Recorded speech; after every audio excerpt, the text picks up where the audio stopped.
strip. When cutting, leave extra copper. Make sure there's a large copper edge for connection. Sacrifice the small piece on the end.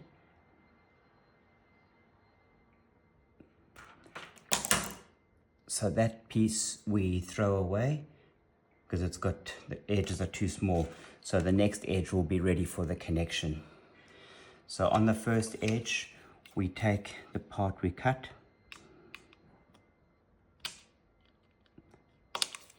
remove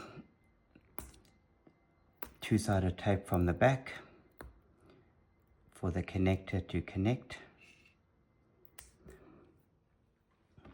Then we're going to get the connector and we're going to connect. As we can see in this case, the cables are the wrong way around because the positive is not lining up with the positive.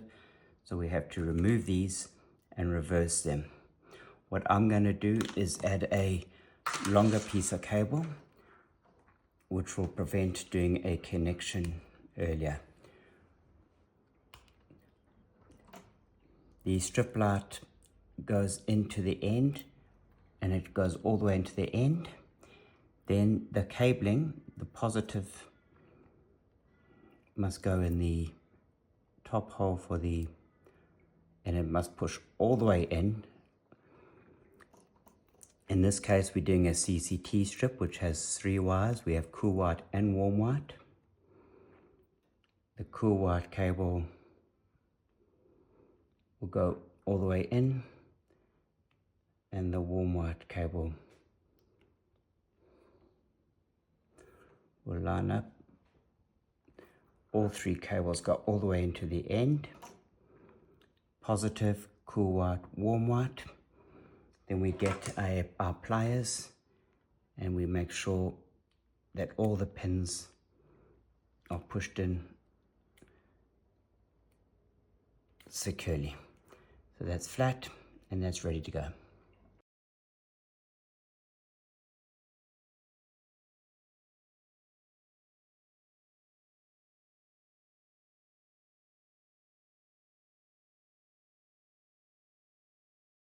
Alright, how to do strip lights for the back of a TV.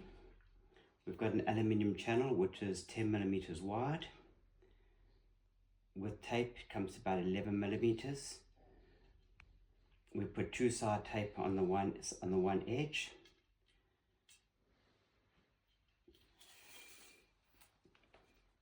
That comes off, and we then make a frame configuration which the strip light will then stick on once it's all ready to go.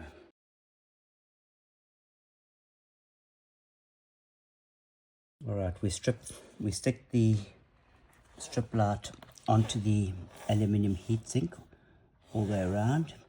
When we come to the corner, we do a slight radius and we continue along the next edge all the way.